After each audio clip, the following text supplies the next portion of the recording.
Graça e paz, irmãos. Que bom que você está aqui nesse domingo. Alguém que eu não vi ainda esse ano, levanta a mão, deixa eu ver. Levanta a mão, levanta a mão. Isso, faz. Eu não vim na igreja ainda, levanta a mão. Feliz 2023 para você. Que o Senhor abençoe sua vida neste ano. Amém, queridos?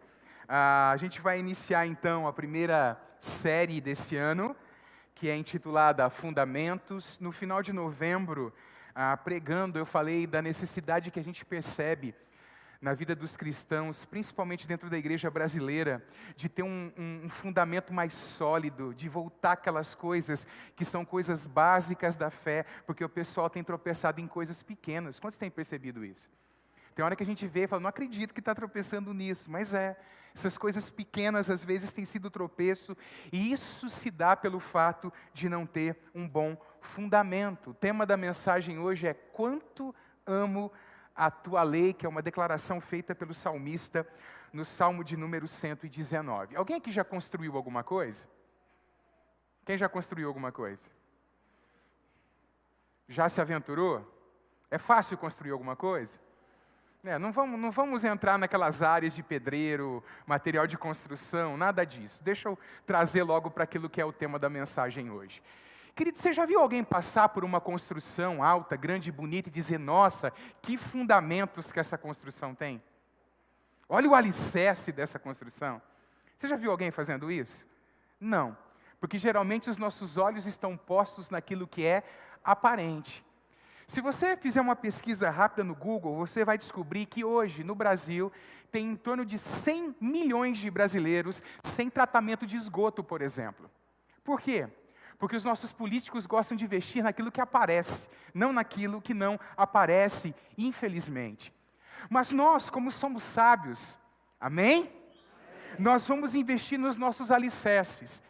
Porque é importante que os alicerces sejam firmes, porque na vida nós enfrentaremos vendavais, nós enfrentaremos tempestades, nós teremos momentos difíceis, e o que vai fazer diferença nesses momentos é se o nosso fundamento é forte o suficiente para segurar a construção ou não.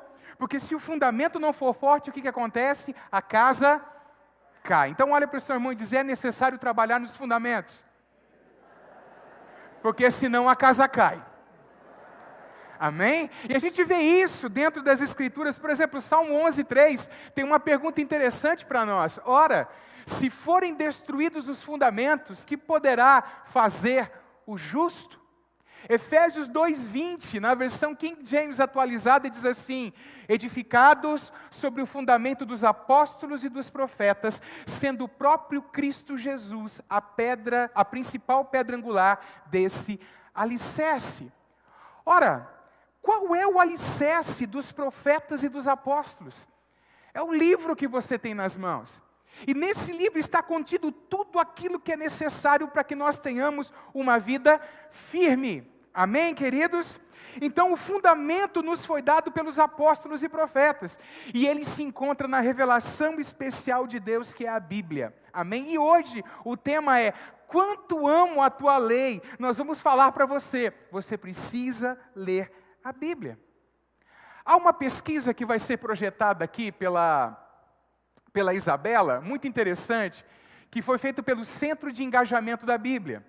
O nome da pesquisa é o seguinte, Compreendendo o Desafio de Engajamento da Bíblia, Evidência Científica para o Poder das 4 Leituras. Descobriu-se que se uma pessoa lê a Bíblia uma ou duas vezes, por exemplo, aquela leitura que a gente faz aqui na igreja, quando nós abrimos durante o culto para ler a Bíblia, esse tipo de leitura tem efeito quase insignificante na vida das pessoas. A partir de 3 leituras, já começa a haver um reflexo disso na vida do leitor. Mas a verdadeira descoberta se mostrou quando as pessoas leem 4 vezes ou mais a Bíblia por semana. Então olha para o seu irmão, não tem nada a ver com política, fala assim, a gente precisa ler pelo menos 4, fala para ele. Amém? A gente precisa ler pelo menos 4 vezes. E qual foi o impacto, querido, de 4 leituras durante uma semana na vida de pessoas? Isso foi analisado, isso foi estudado, isso tem evidência científica. Vamos lá para as evidências? Em primeiro lugar, o sentimento de solidão de quem lê 4 vezes ou mais a Bíblia durante a semana cai 30%. Problemas com raiva caem 32%. Então, nós podemos mudar a frase. Está nervoso? Vai pescar? Não. Está nervoso? Vai ler Bíblia. Amém? Porque se você ler Bíblia, a tua raiva vai diminuir. Vamos lá? Amarguras em relacionamentos, no casamento, com filhos, com amigos, caem 40%. Quem lê a Bíblia 4 vezes ou mais por semana tem 57% menos chance de problemas com álcool. Compartilha a sua fé 200% mais. Cresce no discipulado 230%. O sentimento de estagnação espiritual cai 60% dos casos. Tem 61% menos chance de se envolver com pornografia. 68% menos chance de sexo fora do casamento, 74% menos chance de se envolver com jogos de azar. Amados, nós precisamos voltar a ler a Bíblia sistematicamente na nossa vida, dia após dia, amém? Fazer disso um compromisso. Nós temos dias corridos, não temos? Alguns de nós acordam 6 horas da manhã, alguns até antes, e vão para 11 e tanto da noite. Com quem que acontece? É com pouca gente, então o povo está tendo tempo aqui. Então você precisa ler Bíblia. Mas se ainda você diz assim, pastor, a minha vida é assim mesmo, eu acordo às 6, vou para 11h30, não tenho tempo para nada, escuta. Para aquelas coisas que são importantes, nós precisamos fazer tempo. Se for preciso, acorde 5:40 da manhã e tenha um tempo com as Escrituras, porque isso vai trazer força e muitos benefícios dos quais nós vamos falar aqui nessa noite para você. Está com a Bíblia? Abre no Salmo 119, por favor. Embora vai ser projetado aqui, abre lá para você não perder o hábito de abrir a Bíblia. Afinal de contas, alguns abrem só aqui mesmo, mas vai mudar, amém? Vai mudar em casa. Salmo 119, versículo de número 97 em diante. Pronto? Quanto amo a tua lei, é a minha meditação todo dia. O teu mandamento me torna mais sábio do que os meus inimigos, porque eu o tenho sempre comigo. Compreendo mais do que todos os meus mestres, porque medito nos teus testemunhos. Sou mais entendido do que os idosos, porque guardo os teus preceitos. De todo mau caminho, desvio os meus pés para observar a tua palavra. Não me afasto dos teus juízos, pois tu me ensinas. Quão doces são as tuas palavras ao meu paladar, mais que o mel à minha boca. Ele tinha prazer de estar num relacionamento íntimo com as Escrituras. Por meio dos teus preceitos consigo entendimento. Por isso, detesto todo o caminho de falsidade. Lâmpada para os meus pés é a tua palavra, ela é luz para os meus caminhos. Jurei e confirmarei o juramento de guardar os teus retos juízos. Agora eu quero que você perceba, a Isa vai voltar para a tela de trás, tela que foi feita pela Karen, que está com Covid, está de castigo. Diz assim, olha só, todos os textos em negrito, olha aqui para mim, são coisas que o salmista fazia. E aquilo que está sublinhado diz respeito ao resultado dele fazer isso. Por exemplo, vamos lá, o que ele fazia primeiro? Ele meditava.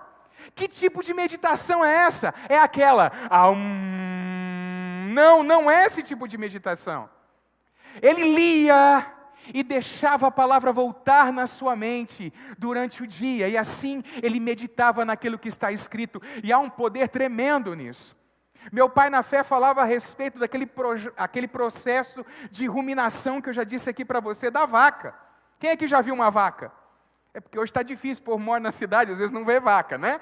Mas enfim, você já viu aqueles momentos que a vaca deita, geralmente debaixo de uma árvore, e de repente vem um negócio, ai que nojo, pastor, segura aí. E vem pela garganta, chega na boca, ela começa a mastigar de novo. E ela mastiga, e mastiga, e mastiga, e engole. Daí a pouco lá vem outra. subindo. Alguém já viu isso? Nós precisamos fazer isso com as Escrituras. Amém? Deixar a palavra de Deus povoar a nossa mente, deixar ela voltar várias vezes por dia. Amém? Você já notou quantas vezes a gente perde tempo durante o dia porque a gente tem na mente coisas que não deveriam estar na nossa mente? Ah, se nós trouxéssemos a palavra, amém, a lembrança sempre. Então vamos lá, eu o tenho sempre comigo, a palavra estava sempre perto dele, eu medito nos teus testemunhos, eu guardo os teus preceitos, eu observo a tua palavra. Tela seguinte, não me afasto dos teus juízos, eu jurei e confirmo, eu vou guardar os teus retos juízos. Ele amava a palavra. Agora, como consequência de amar a palavra, de passar tempo com a palavra, o que ele recebia? Vamos lá, sabedoria. Ele compreendia mais do que os mestres, do que os professores dele. Ele tinha mais entendimento do que as pessoas idosas. Vamos lá. Ele tirava ensinamentos das Escrituras, ele conseguia entendimento. E ele tinha discernimento, já já eu falo mais, que era a luz para os caminhos dele no dia a dia. Agora, amados, não haverá vigor espiritual, não haverá vitória espiritual na nossa vida, se nós não dedicarmos tempo às Escrituras. Quem passa tempo com a palavra de Deus, evita males, evita, por exemplo, o raquitismo espiritual. Porque a palavra de Deus é chamada de alimento, ela é chamada de leite em uma das cartas de Pedro, e ela é chamada de pão nos evangelhos. Você com certeza se lembra do momento em que Jesus estava sendo tentado, quando num momento de fome, o tentador se aproxima dele e diz assim: ora, transforma essas pedras em pães. E aí Jesus diz o quê? O ser humano não viverá só de pão, mas de toda a palavra que procede da boca de Deus. Havia um entendimento de que a palavra de Deus era pão para a alma, era pão para o espírito. E a boa alimentação promove o quê? Nutrição, crescimento e saúde. Criança que come é parruda, é forte. Criança que não come... Você se lembra da escola, não lembra? Aquelas pessoas que estudavam com você, ou de repente era você, que as pessoas falavam, se der um vento, e o vento levou. Quem lembra disso? Hoje não pode muito, né? Porque tudo é bullying, mas enfim, na nossa época tinha essa questão. Amém? Agora, queridos, se nós não nos alimentamos das Escrituras, o vento leva. Hora que bate o vento leva embora. Quantas vezes você come por dia? Depende do crente. Não é verdade? Porque tem crente que ele acorda, ele come, na parte das 10h30 ele faz um lanchinho antes do almoço. Na hora do almoço ele come, à tarde tem o café da tarde, à noite tem o jantar. E na hora de dormir tem lá um leite com umas bolachinhas, porque afinal de contas ninguém é de ferro. E de madrugada o camarada ainda vai na geladeira ver se tem alguma coisa. Então assim, come muito. Agora eu pergunto, o quanto você alimenta a sua alma e o seu espírito? Quantas vezes por semana você faz isso? Não é de admirar que muitos de nós estamos caindo em tantas coisas que não deveríamos cair, porque não temos força para resistir a essas coisas. Então olha só, um dos males que as Escrituras evita quando nós temos um relacionamento de perto com ela, é o mal do raquitismo espiritual.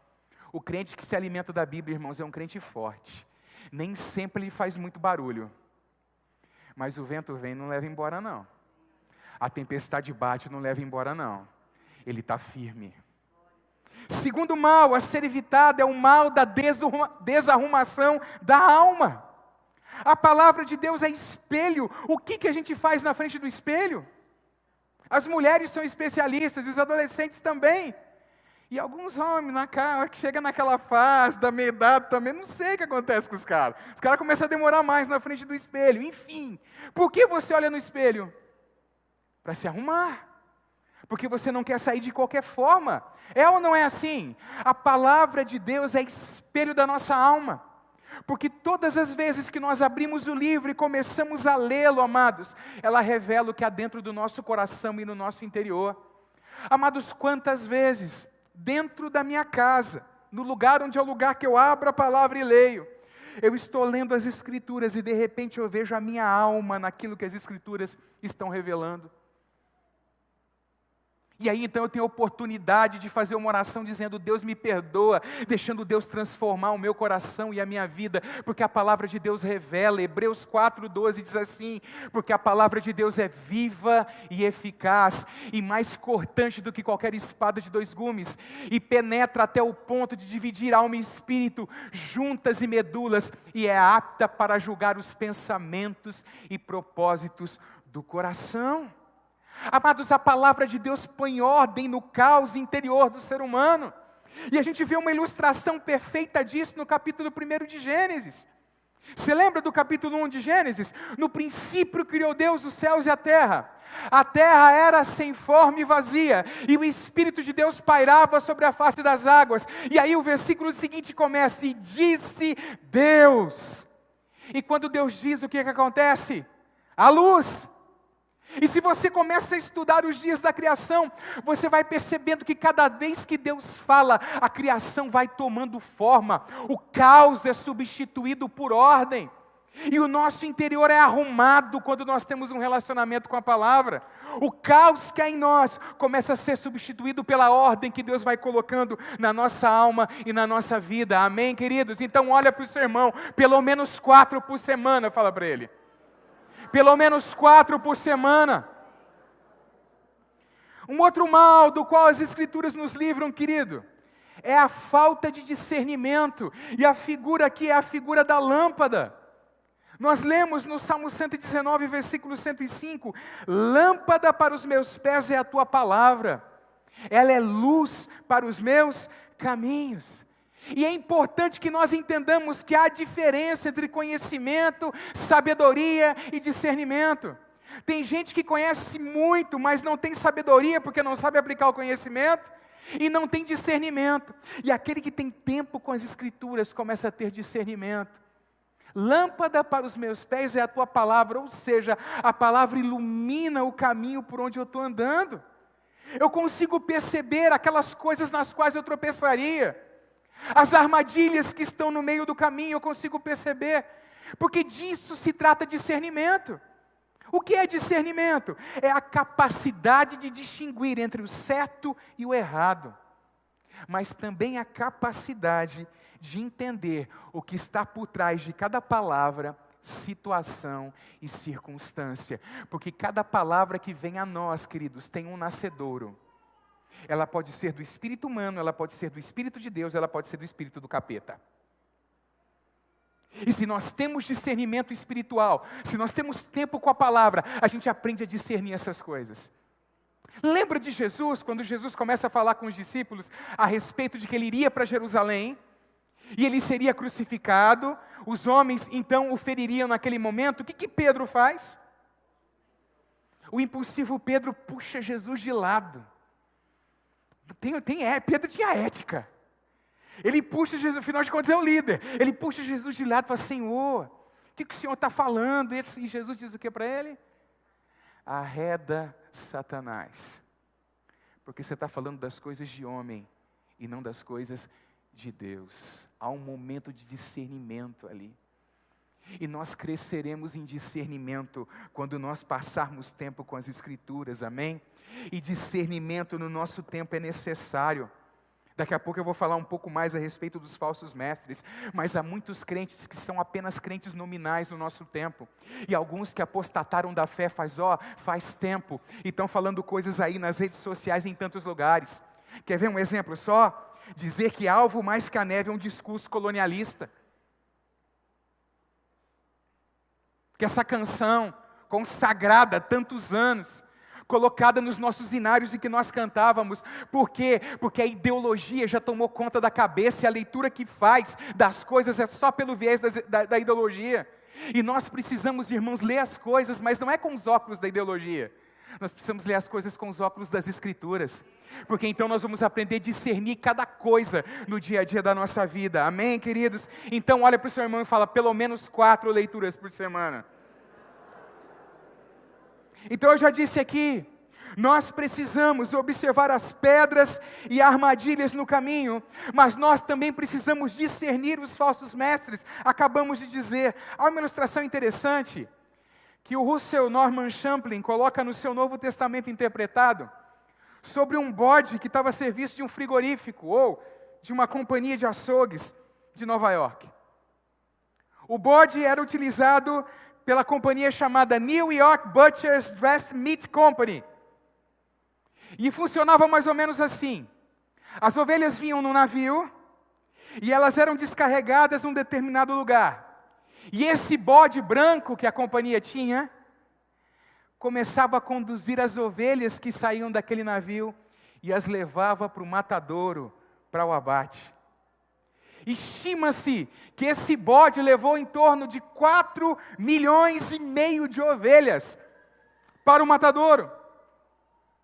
E se nós não tivermos discernimento e conhecimento das Escrituras, a gente pode topar com um bode desse, irmão, na nossa vida e ser enganado. Então quem passa tempo com as Escrituras tem discernimento. Vamos lá? Tem alimento, tem espelho e tem lâmpada para a sua vida, quem passa tempo com as Escrituras. E há um desafio para os cristãos nesse tempo final. Olha o que diz 2 Timóteo, capítulo 3, versículo 4. O apóstolo Paulo, na sua última carta, ele aconselha o pastor da igreja de Éfeso, que era Timóteo, sobre o que os cristãos encontrariam no final dos tempos. Diz assim: pois virá o tempo em que não suportarão a sã doutrina. Pelo contrário, se rodearão de mestres segundo as suas próprias cobiças, como que sentindo coceira nos ouvidos. Eles se recusarão a dar ouvidos à verdade, entregando-se às fábulas. Ora, irmãos, um povo que procura mestres, que falem de acordo com a concupiscência do seu coração, uma pergunta: qual é o Deus deste povo? O egocentrismo. É o seu próprio ventre. Porque eles querem uma mensagem que fale de acordo com suas preferências, seus gostos e seus achômetros. Nas palavras de Timothy Keller, abre aspas, se o seu Deus nunca discorda de você, então você deve estar adorando uma versão idealizada de si mesmo, fecha aspas. De novo, se o seu Deus nunca discorda de você, então você deve estar adorando uma versão idealizada de si mesmo. Deus vai nos contrariar muitas vezes. Só para não perder o momento, olha para o seu irmão e fala pelo menos 4. Agora volta aqui. Tem um momento na história dos evangelhos que Jesus está pregando a palavra e Jesus está falando com uma multidão de pessoas. Muitos deles com certeza tinham comido dos pães e dos peixes multiplicados por Jesus. E aí então eles estão comendo daquilo estão comendo não, eles estão ouvindo, já tinham comido. Estão ouvindo o discurso de Jesus. E Jesus está dizendo: quem não come a minha carne e não bebe do meu sangue, não tem parte comigo. E o texto bíblico diz que Jesus termina o seu discurso, o seu sermão, e aquelas pessoas dizem: duro é esse discurso. E eles começam a sair. A multidão vai embora, só para os 12. E Jesus, esse tem peito, olhou para os 12 e perguntou: vocês não querem ir também? Porque quem está com o Senhor não tem medo de ficar sozinho. E aí então Pedro dava as bolas fora. Mas Pedro também tinha cada confissão extraordinária. Pedro vai dizer aquilo que nós cantamos na última canção do período de louvor. Para onde iremos nós, se só tu tens as palavras de vida eterna? É um discurso duro, mas é vida para minha alma. As palavras são espírito e são vida. Amém, queridos? O jovem rico, o texto bíblico diz que ele chega para falar com Jesus com a pergunta correta. Nenhuma pergunta, irmãos, para alguém como eu ou você pode ser mais importante. Ele diz: bom mestre, o que farei para herdar a vida eterna? E o Senhor primeiro diz para ele: por que você me chama bom? Não há nenhum bom senão Deus. Na verdade, o que Jesus queria é que ele entendesse que ele estava diante do próprio Deus encarnado. Mas aí o Senhor diz para ele: você sabe quais são os mandamentos? E ele disse: eu guardo eles desde a minha mocidade. E para mostrar que ele não tinha falado uma verdade, Jesus disse para ele: te falta uma coisa. Vai, vende tudo que você tem, dá aos pobres, depois vem e me segue. Note que Jesus não estava libertando só esse homem, não queria só a libertação desse homem do Deus dele, que eram as riquezas. Deus estava chamando esse homem para o ministério, para acompanhá-lo. O texto bíblico diz que ele fica triste e contrariado se retira. E é interessante que o texto bíblico diz que Jesus amou esse homem, mas percebe que Jesus não negocia. A palavra às vezes vai nos contrariar. E se ela nos contraria, louvado seja Deus, eu fico com aquilo que Deus falou, porque geralmente aquilo que me contraria é aquilo que me salva. Amém? Amados, quanto nós precisamos de amigos na nossa vida, que estão dispostos a olhar para os nossos olhos e falar a verdade para nós. Ainda que essa verdade, às vezes a gente não digira de pronto, a gente demore um pouco para digeri-la. Nós precisamos de gente assim, gente que de fato se importa com a nossa vida. Amém, queridos? Agora, a última pergunta da mensagem: qual será o resultado de nos firmarmos na palavra? De pelo menos 4 por semana. Nós lemos lá no início do Salmo 119, sabedoria, entendimento, compreensão, discernimento. Mas eu quero falar sobre mais 4. Quem passa tempo com as Escrituras experimenta saúde. Olha o que diz Provérbios 4:22. Se você olhar o contexto, está falando a respeito das palavras do Pai, porque são vida para quem os encontra e saúde para todo o seu corpo. E às vezes a gente acha que é saúde só para a alma. E a medicina tem mostrado para nós, as pesquisas têm mostrado para nós mais e mais vezes, que os males da alma muitas vezes se refletem no soma, no corpo do ser humano. E essa palavra que foi traduzida por corpo aqui em Provérbios 4:22, é o hebraico bazar, está falando de carne de verdade. Agora olha que coisa interessante, a palavra hebraica para saúde é marpé. E a King James traduz marpé 3 vezes como remédio. Em outras palavras, não seria demais nós lermos esse versículo da seguinte forma: porque os meus mandamentos ou as minhas palavras são vida para quem os encontra e remédio para todo o seu corpo. A Septuaginta, que é a versão grega do Novo Testamento, a palavra é terapeia. Ou seja, quem lê as Escrituras, quem tem tempo com as Escrituras, está fazendo terapia, amém? Com o próprio Deus, porque as palavras do próprio Deus vêm para a sua vida e para o seu coração.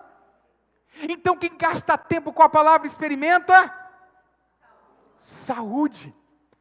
Ah, meu irmão, hoje em dia, graças a Deus, o povo tem aberto mais os olhos, e nós temos feito alguns exames, né? Se está com algum mal, a gente corre fazer um exame para ver se tem alguma deficiência de vitamina no organismo. Para ver se está faltando D, A, C, B12, enfim. Quem já fez exames assim? Amém? E aí o que o médico prescreve quando ele nota que está faltando alguma vitamina? Ele manda você ir comprar, não é? Lá vai você na farmácia, ou sei lá, mercado... Não vou falar o nome porque não estou ganhando nada. Enfim, coloca lá, não é verdade? Busca preços melhores para o quê? Para suplementar essa falta que você tem. O que eu estou fazendo nessa noite aqui, e se você acredita que a palavra que vem desse púlpito, vem da parte de Deus para você, é prescrevendo algo que vai trazer saúde para a sua vida. Passe tempo com as Escrituras, pelo menos 4. Passe tempo com as Escrituras. Agora, no Salmo 1, nos versículos 2 e 3, nós temos outros 3 benefícios. O texto diz assim: pelo contrário, o seu prazer está na lei do Senhor, e na sua lei medita de dia e de noite. Ele é como árvore plantada junto a uma corrente de águas, que no devido tempo dá o seu fruto, e cuja folhagem não... E tudo que ele faz... vamos lá. Esse homem que passa tempo com as Escrituras, que medita nela, que tem o seu prazer na palavra, o que acontece? Ele o quê? A última palavra, será bem sucedido. 3 bênçãos encontradas nesse texto de quem passa tempo com as Escrituras. Primeira delas, no devido tempo frutifica. A frutificação, ela vem todo ano, ele não deixa de frutificar. Me lembro de conversas de gente falando assim para mim: olha, tem um pé de jabuticaba que dá jabuticaba o ano inteiro. Só que tem uma biquinha d'água caindo o tempo todo, uma quantidade de água naquele pé de jabuticaba que a faz produzir o tempo todo, porque o segredo é estar à fonte.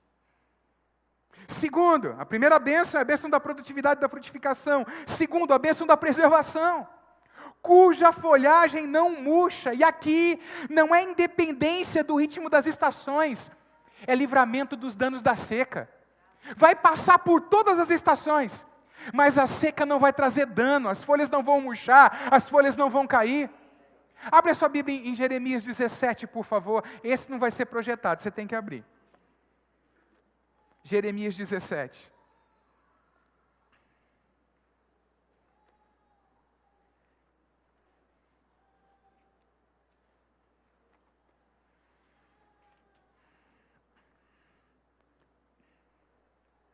Amados, olha, como diz é batata. Se você lidar com um cristão desanimado, cabisbaixo, que não tem mais prazer nas coisas de Deus, pergunte a ele sobre as coisas básicas da vida cristã, e você vai perceber que geralmente, salvo alguns casos específicos, tem a ver com o fato dela não passar tempo com as Escrituras, dela não passar tempo com o Senhor. Vamos lá? A igreja fica quietinha, né? Depois você confessa o seu pecado, crente. Fica tranquilo, o Senhor vai te perdoar, você vai participar da mesa do Senhor, amém? E a partir de amanhã você vai fazer diferente. Acordei, não vou pegar o celular primeiro, eu vou pegar a Bíblia. Vamos lá? Jeremias 17, 7 e 8. Bendito o homem que confia no Senhor e cuja esperança é o Senhor. Porque ele é como a árvore plantada junto às águas, que estende as suas raízes para o ribeiro, e não receia quando vem o calor, mas a sua folha fica verde, e no ano de sequidão não se perturba, nem deixa de dar fruto. O ano da sequidão veio? Veio. A seca veio? Veio.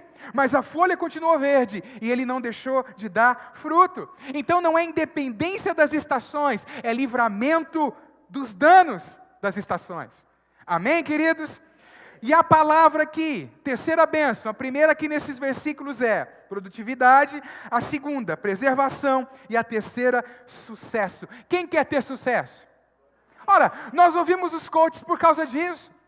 Nós lemos livros de autoajuda por conta disso. Só que o escritor do Salmo mostra para nós que passar tempo com a palavra nos leva ao sucesso. Qual é a palavra nesse Salmo que foi traduzida como bem-sucedido ou como sucesso? Depende da versão das Escrituras. É o hebraico salea, que significa, escute, bem-sucedido. Significa avançar em vários sentidos. Significa irromper, ser conhecido, prosperar, progredir. Agora eu pergunto, quem deseja avançar em vários sentidos, irromper, ser conhecido, prosperar e progredir? Todos nós desejamos isso. Se desejamos isso, passemos tempo com a palavra de Deus. E a nossa vida, com certeza, ao final desse ano de 2023, estará transformada pelo poder do Senhor em cada uma das áreas da nossa vida. Então, para a gente terminar a mensagem, olha para o seu irmão e faz assim, ó.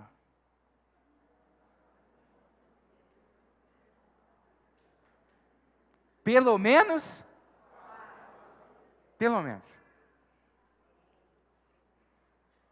Existem alguns irmãos que eles dizem assim: esse ano eu vou ler a Bíblia todos os dias. Eu vou ler toda a Bíblia. E eles começam naquele gás, até chegar nas genealogias. Mas enfim, eles começam naquele gás.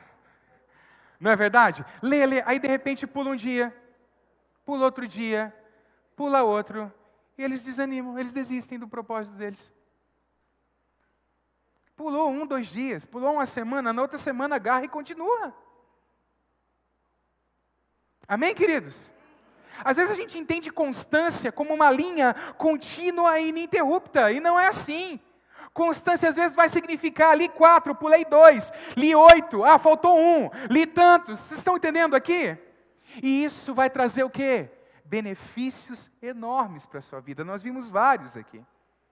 Agora, queridos, entenda que a maior bênção que a verdade das Escrituras podem trazer para nós é a verdade de que Jesus veio e morreu pelos meus e pelos seus pecados. O ministério de louvor pode vir. Morreu pelos meus e pelos seus pecados.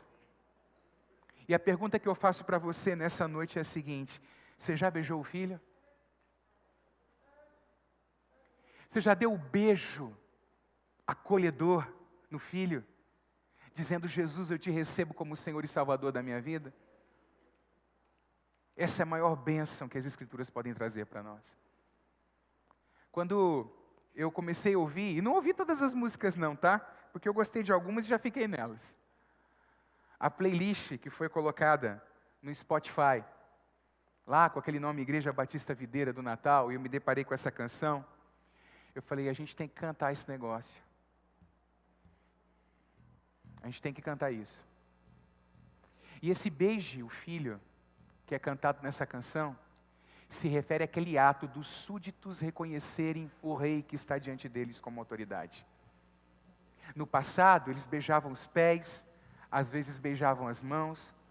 Os historiadores contam que quando a família real veio de Portugal para o Brasil, fugindo de Napoleão Bonaparte, eles se estabeleceram no Rio de Janeiro, e sempre tinha uma cerimônia chamada beijamão, em que o imperador ficava lá e as pessoas iam passando e iam beijando a mão dele. O Salmo 2 fala a respeito desse beijo. Jesus, eu reconheço que o Senhor é o Rei enviado pelo Pai. Eu reconheço que o Senhor é o meu Rei. Jesus é Senhor da sua vida? Então fica de pé para a gente adorar em nome de Jesus. Mas pelo menos, vamos cantar.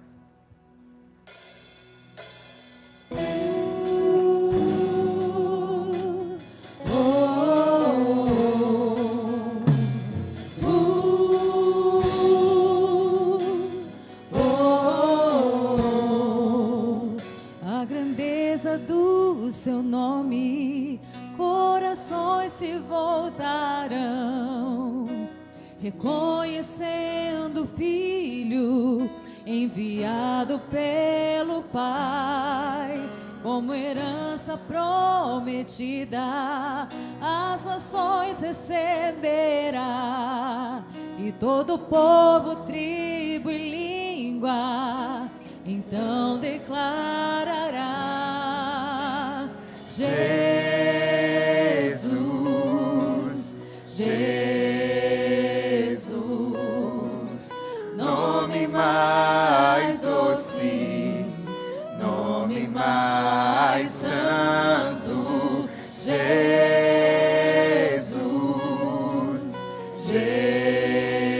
Jesus, nome mais doce, nome mais santo.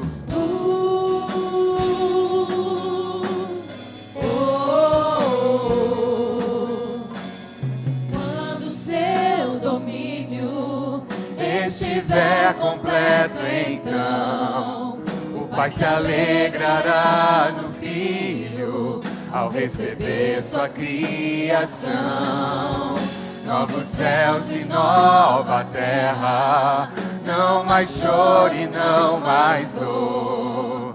Estará conosco para sempre, o ungido do Senhor.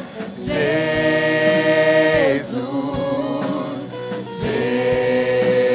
Jesus, nome mais doce, nome mais santo. Jesus, Jesus, nome mais doce, nome mais santo. Vejo o Filho, oh, vejo o Filho, porque só o seu nome é digno.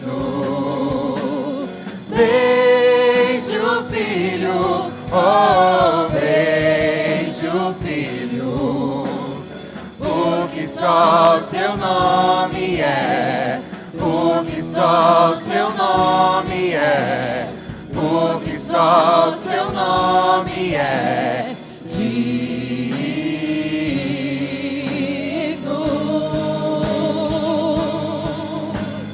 Deixa o Filho, oh, deixa o Filho, porque só o seu nome é digno.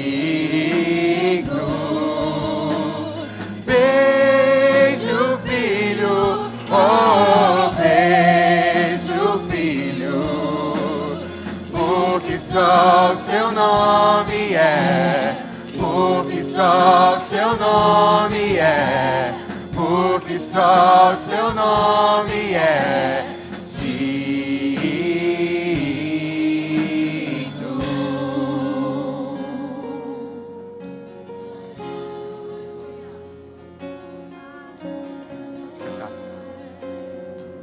O nome de Jesus, vamos cantar isso.